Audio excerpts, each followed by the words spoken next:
Jeremiah 29:13. You will seek me and find me when you seek me with all your heart. Ang pag-aaral natin, pinangulitan natin, your personal faith. Panginoon, salamat po sa pagkakataong ito na kami maaaring magtipon-tipon, magsama-sama upang kayo ipapurihan at upang humingi sa inyo ng pagpapala, karunungan, ng guidance. Father, we commit this time to you that you may teach us your ways. Set us free so we can be the people you want us to be. And we thank you, Lord, for life, for the extension of life, for another day of life. At sa lahat na binibigay niyo sa amin na sustenance, mga provisions, salamat po. Ngayon, humihiling kami ng karunungan na maunawa at mai-apply namin sa buhay ang ituturo niyo sa aming mensahe. Kayo lang po ang siyang marinig namin, tinig niyo lang, at ang karunungan niyo ang siyang magliwanag sa aming kalagitnaan. Kayo po ang mangaral, Panginoon. Lead us, teach us. In the name of your Son, Jesus, we pray. Matthew 8:5-6. When Jesus was going into the town of Capernaum, an army officer came up to him and said, Lord, my servant is at home in such terrible pain, and he can't even move. Here we see untraditional faith on display. Bakit hindi ito karaniwan? Bakit kakaibang uri ng pananalig ito? Because he's a Roman officer, a Gentile, and at the most, a God-fearer. Somebody who recognizes God, but is not really an insider into the Jewish religious system. It was untraditional, and he comes to Jesus bringing to his attention the very sad situation of his servant who was almost paralyzed with pain. And without saying it, he was requesting for healing. He was requesting for a miraculous move from Jesus to deliver his servant from suffering. So he's an outsider approaching Jesus. This is unconventional. Sanay na tayo ngayon na international yung faith, global, pero noon, yung pananalig ay para lang sa mga Hudyo, para lang sa mga kakapwa nila, dahil yon ay sa matter of also a national kind of faith. At iba naman ang religion ng Empire of Rome. Matthew 8:7, I will go and heal him. Jesus replied. So this unconventional faith gets an unconventional answer. Jesus responds positively. Hindi niya ginawang issue na bakit, sino ka ba? Hindi ka naman Jew, hindi ka naman kita kababayan, bakit kita pagsasayangan ng oras? Sabi niya, pupuntahan ko at pagagalingin ko siya. Matthew 8:8-9, but the officer said, Lord, I'm not good enough for you to come into my house. Just give the order and my servant will get well. I have officers who give orders to me and I have soldiers who take orders from me. I can say to one of them, go, and he goes. I can say to another, come, and he comes. I can say to my servant, do this, and he will do it. I know that this works. Because in the military, I have superiors who tell me to do things, and I do them. And I have subordinates that I tell to do things, and they do what I tell them, because that's the way it is. Those in power can make it happen. And you are of supreme power. No need to go to my house. Just say it. This is very untraditional faith. Sana nagpasalamat na lang siya. Sige po, halik kayo sa bahay namin. What a great honor to bring Jesus to your house and to ensure that the miracle really would happen. But the supplicant declines Jesus' personal visit. He applies his own wisdom and method and asks Jesus to do it his, meaning the official's way. Unconventional. Untraditional. Meron ng solution si Jesus, pupunta ako sa bahay nyo. Kaya wag na po. Wag na kayo magpunta. Just say it. I know that it will work. Matthew 8:10, when Jesus heard this, he was so surprised that he turned and said to the crowd following him, I tell you, in all of Israel, I've never found anyone with this much faith. Sa buong Israel na napakarelihiyoso, libong taon ng religious history, 5 beses nagdadasal, kabisado ang scripture, sabi ni Jesus, wala akong nakitang ganitong uri ng pananalig dito sa buong bayan ng Israel. Sobrang pananalig ito. Hindi na ako papupuntahin sa bahay nila, sabihin ko lang daw, mangyayari na. Hindi ko na kailangan i-touch yung patient. Hindi na kailangan ng personal contact. At nananalig siya na magaganap ito. Walang kaduda-duda. So again, we get another unconventional answer. Jesus is impressed. How many people can impress him? This is an outsider. Jesus commends the officer, pinuri pa niya, and indirectly chides the Jews for lack of such kind of faith. Sa pagpuri ni Jesus dito sa non-Jew, na-expose tuloy yung kapintasan at kakulangan ng mga Jews mismo. Sabi niya, dito sa bayan na ito, wala ako nakitang ganitong uri ng pananalig. Matthew 8:11-12. Many people will come from everywhere to enjoy the feast in the kingdom of heaven with Abraham, Isaac, and Jacob. But the ones who should have been in the kingdom will be thrown out into the dark. They will cry and grit their teeth in pain.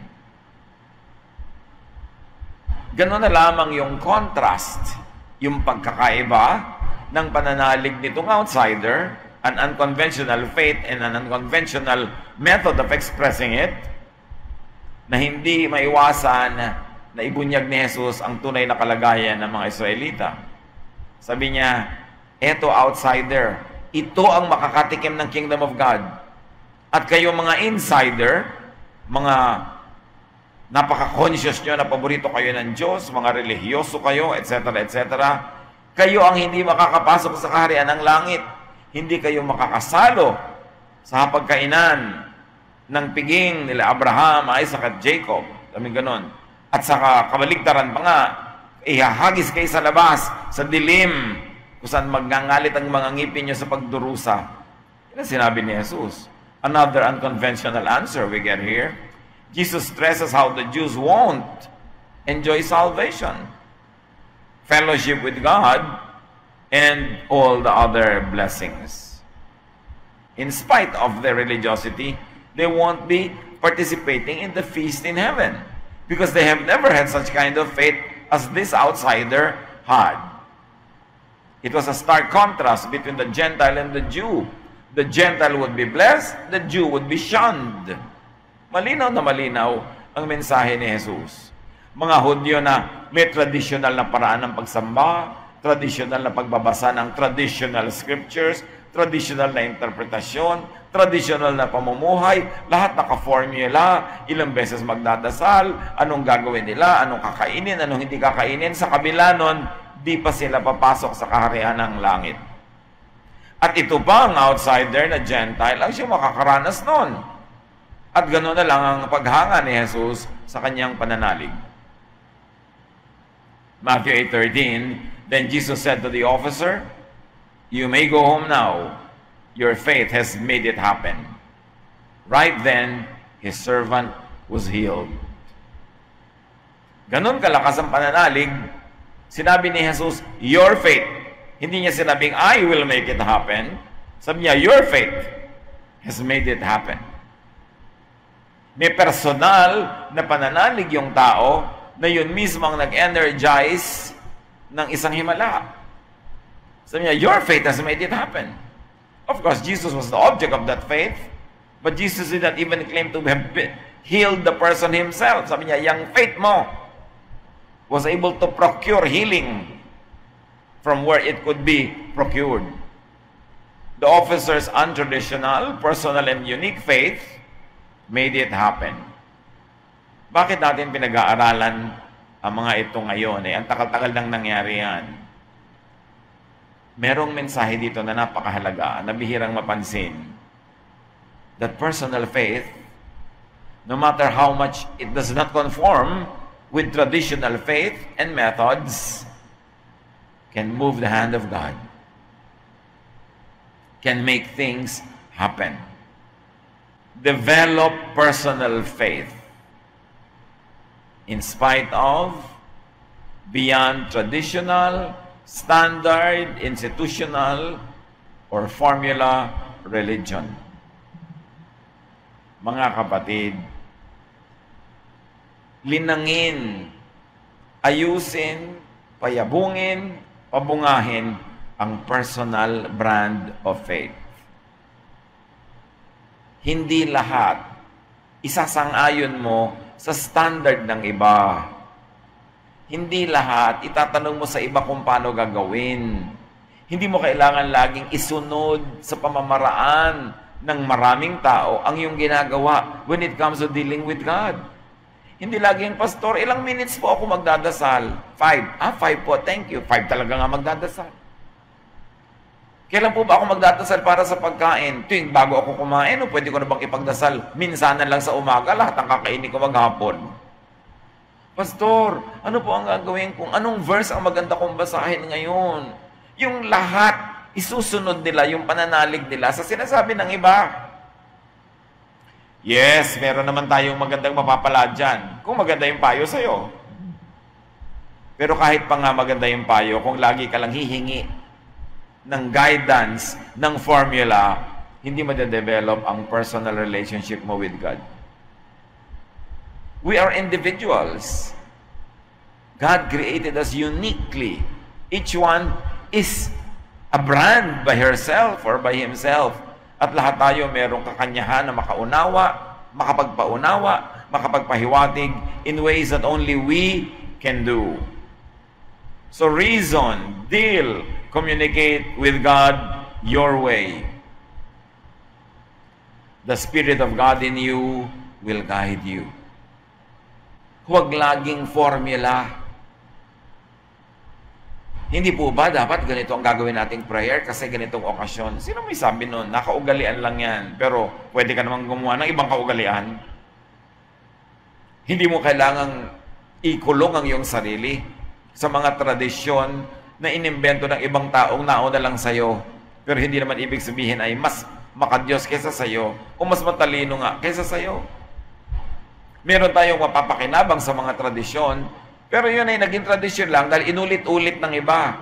Pwede ka rin magpasimula ng ibang gagawin na pwedeng ulit-ulitin na balang araw pwede maging tradisyon din.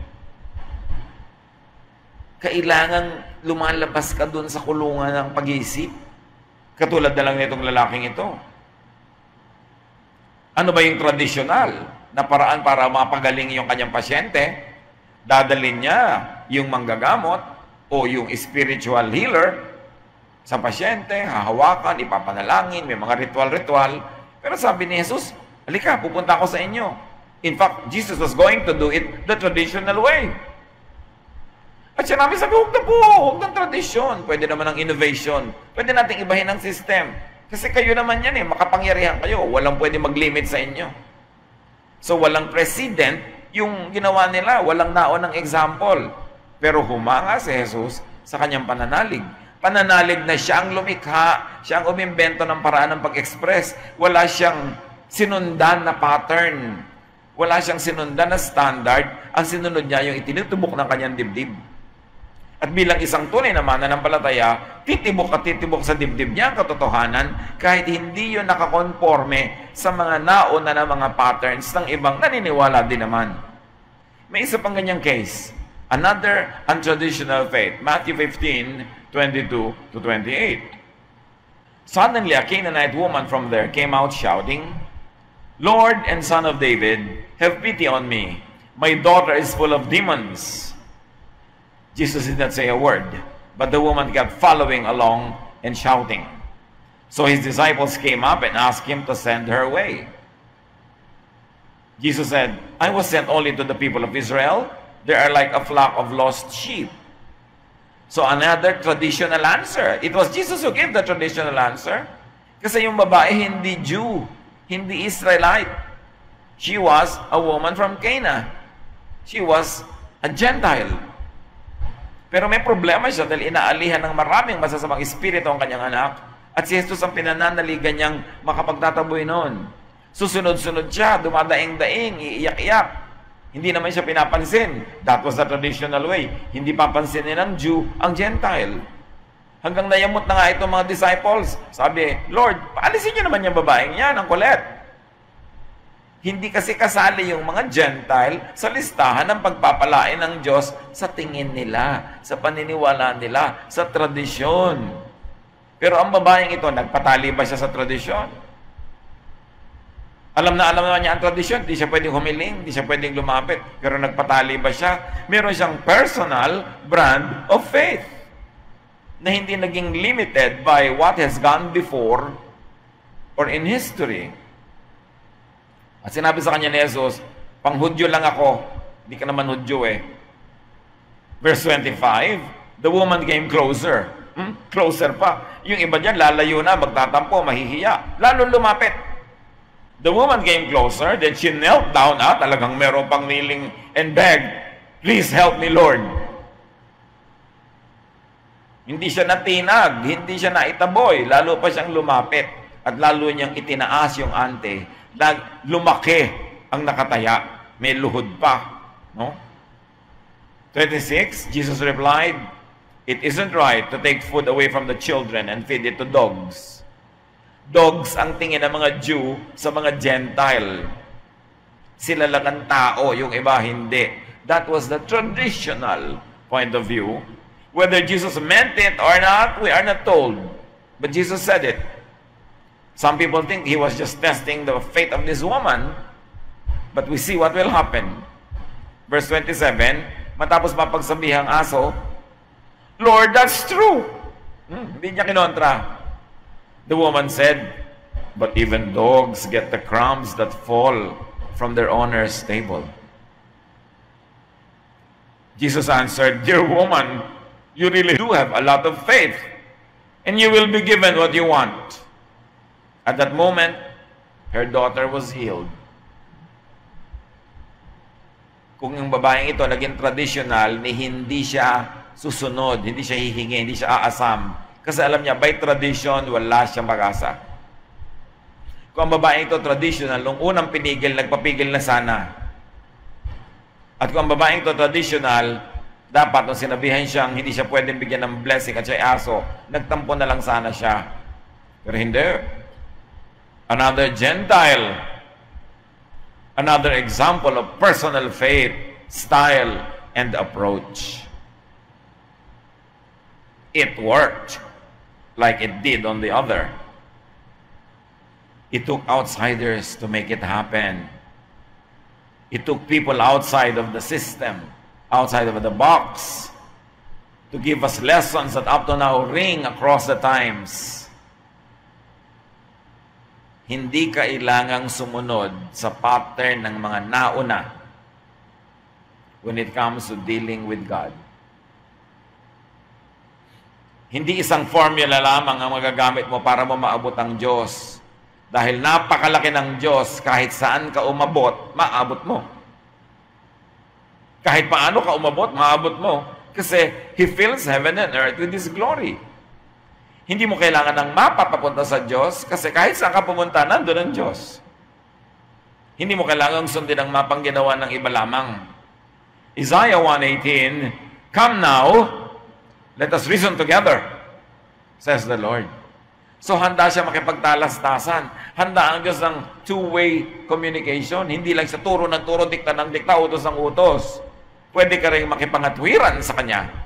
Tulad ditong dalawang nakita natin, wala ngang karapatan ng mga tuwiran eh. Yung sabi ni Jesus, biniligtad nila pareho eh. Pero nakita niyo kung gaano kalaki ang utak ni Jesus, gaano kalawak ang kanyang puso. Kahit yung original niyang sinabi, binabaligtad at iniiba, kasya pa rin yun sa system niya. Dahil ang laki-laki ng system niya. Hindi siya na-offend. Humanga siya sa paninindigan ng dalawang taong ito. What does it mean to us today?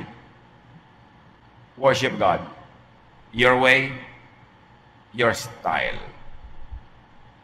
Pag dumadalo ka sa isang corporate worship event, natural, may definite beginning, may definite ending, may schedule, may order of worship. Sumunod ka para hindi magulo, para hindi ka makapanggulo at makaabala ng iba, at para ma-bless ka doon sa ipinlano at inihandang program.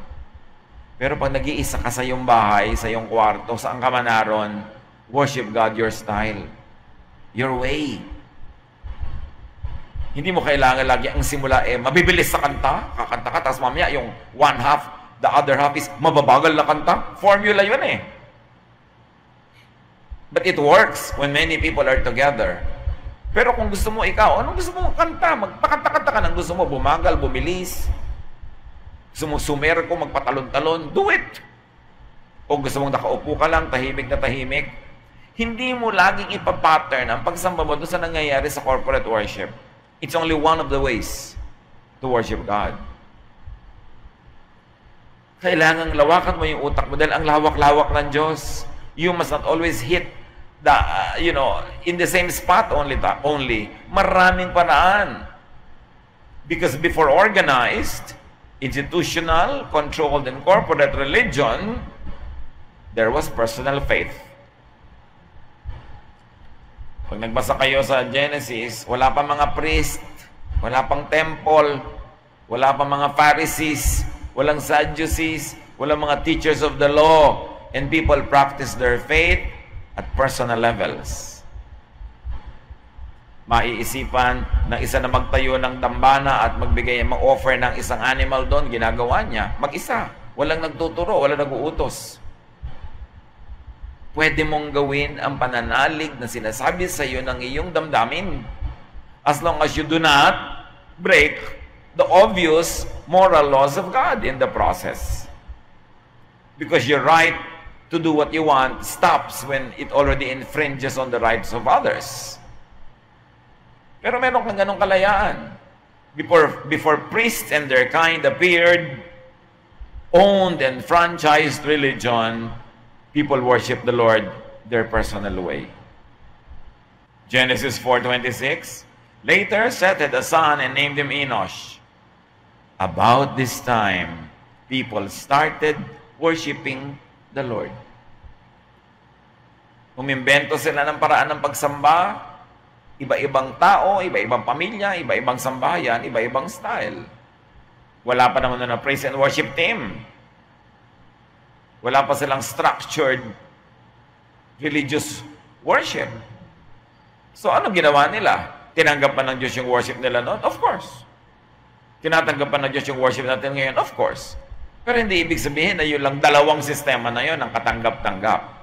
Kaya yung mga iba na tinatamad umaten ng worship, kasi hindi katimpla ng kanilang pagkatao, personalidad, yung worship. Meron mga ibang, haba-haba naman ang kantahan sa inyo. Ayoko na nga dyan. Doon na lang ako sa iba. 2 kanta lang. Nakaupo pa. May ganun eh. Diba?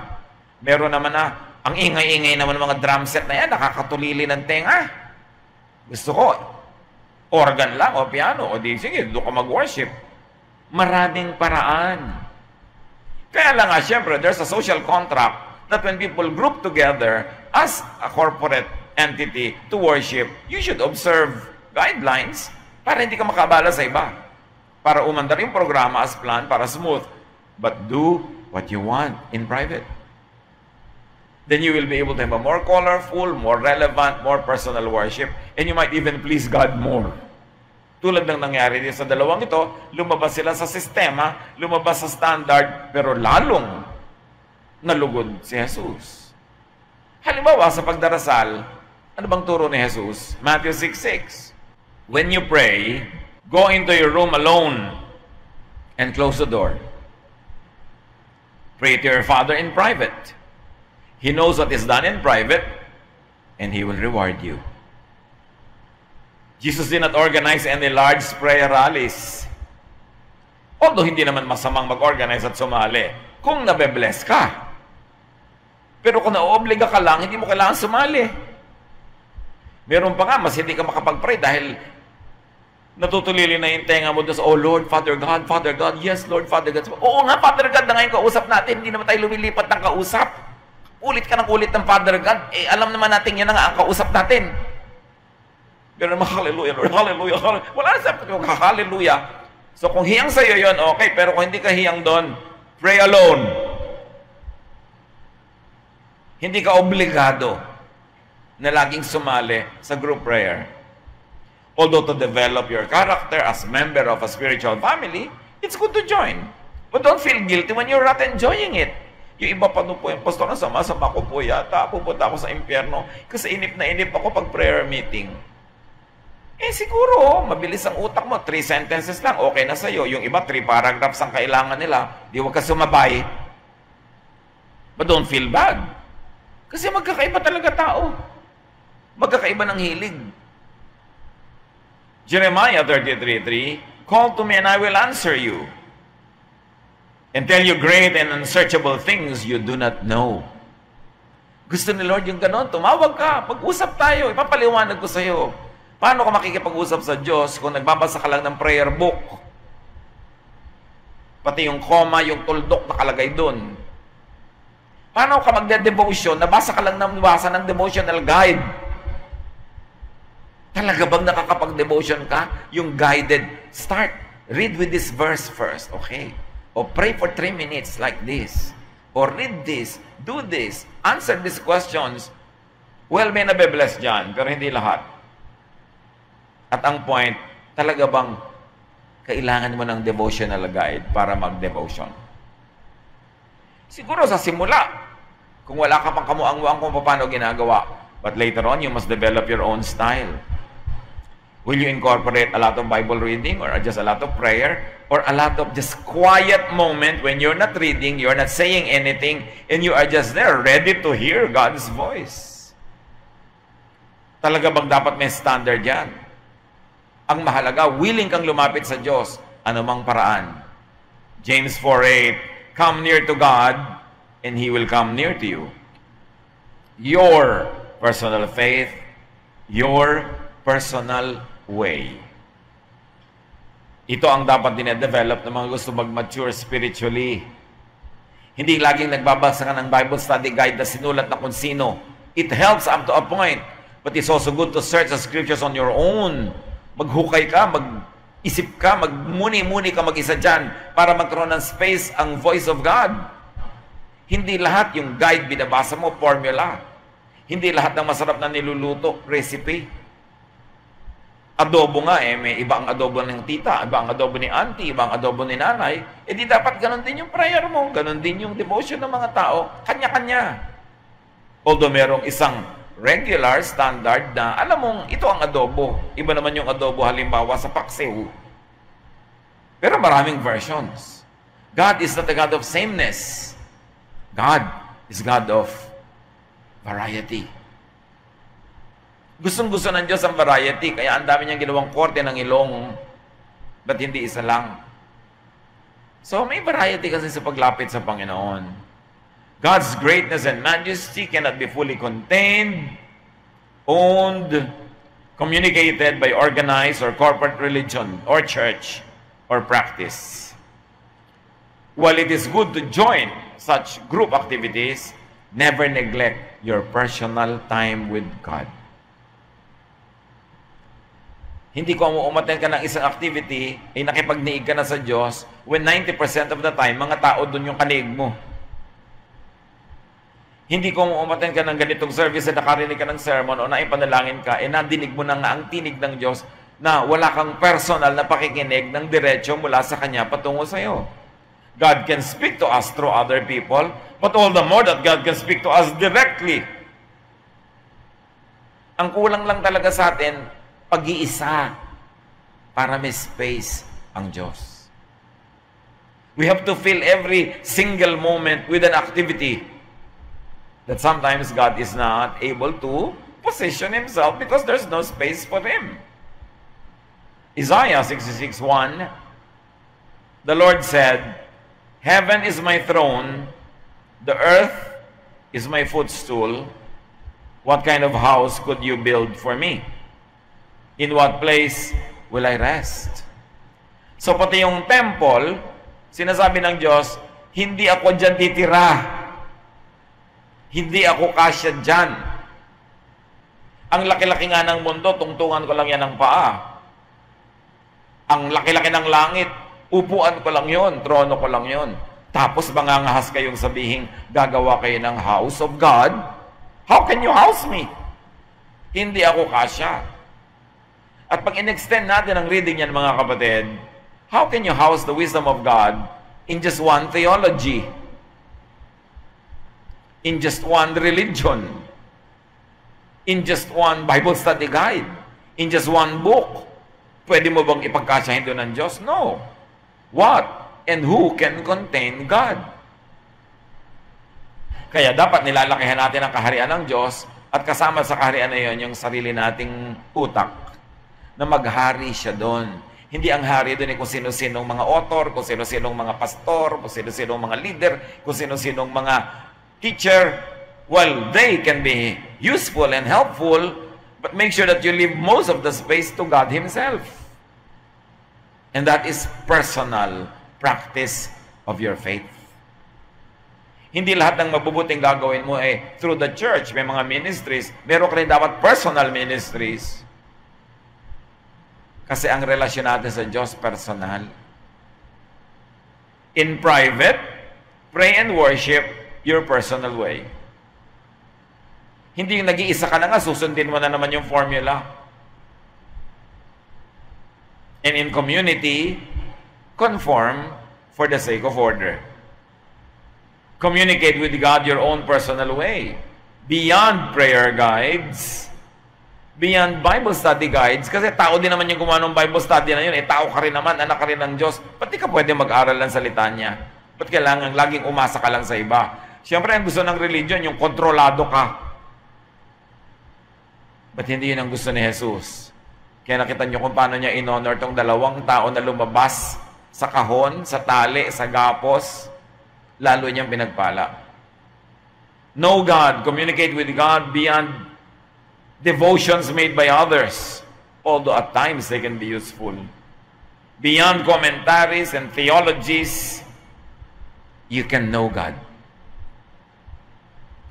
Lagi na lang, uy, ano binabasa mo ngayon? Sinong Christian writer ang binabasa mo ngayon? It can be helpful up to a point. Pero may nagtanong na bang, ano ang pinag-iisip mo tungkol sa Diyos ngayon?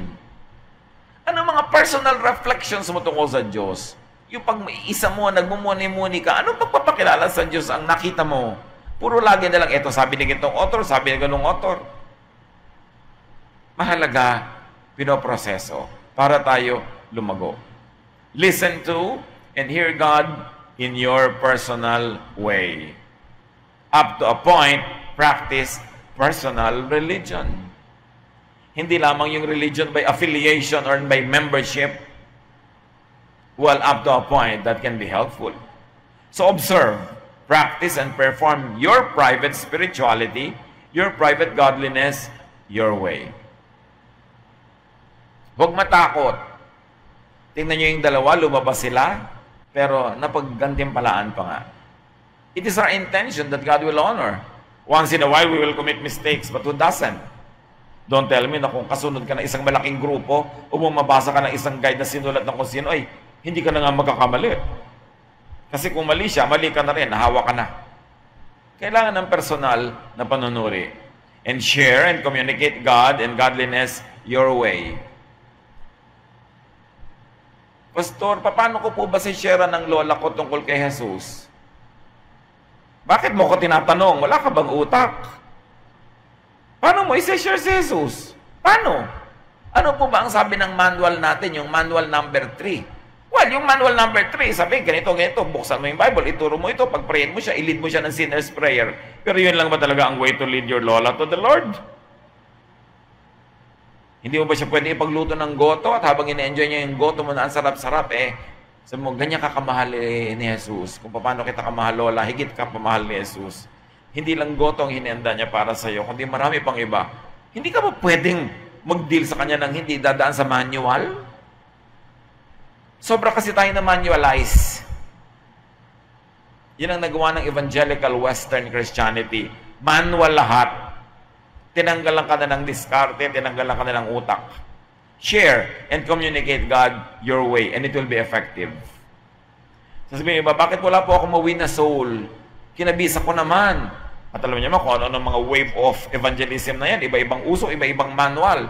Sabi, bakit hindi po ako nagkiklik? Kasi hindi ka totoo sa sarili mo. Hindi naman likas sa'yo yung style na yun Wala ka bang style? Kilala mo si Jesus? Alam mo ang pag-ibig ng Diyos? May paraan ka to share it your way. Be creative. Be natural. Be you. Know, understand, and feel God your way. Dear God, anong ibig sabihin sa amin ng mga ito? Well, we appreciate corporate religion. We appreciate the benefits of being with a group, reading other people's works, and being guided by other people's experience and wisdom. Teach us to develop personal spirituality, personal devotions, and we even dare personal theologies. Because your truth, napakalaki ng yung truth, hindi maliit. Turuan mo ko, Panginoon, na i-apply itong mga katotohanan na ito to develop our personal spirituality and religiosity so that we may be adding a lot of color and vibrance and music to the way your gospel is being shared with people. Turuan mo kaming appreciatein kung anong binigay nyo sa amin na natural talent, natural na mga pagkatao namin, at kayo'y aming maipakahiwatig, maiparamdam sa paraang kami ang makakagawa by being true to ourselves. At turuan nyo rin kami, Lord, higit sa lahat, matutong i-apply sa aming personal lives ang lahat ng turong nadidinig namin kung saan-saan nagmumula. Turuan mo kami ito'y salain, iproseso, at pahiyangin sa aming mga personal na pangangailangan, mga buhay, at mga hangarin. Turuan nyo kami, Lord, na magkaroon ng personal spirituality.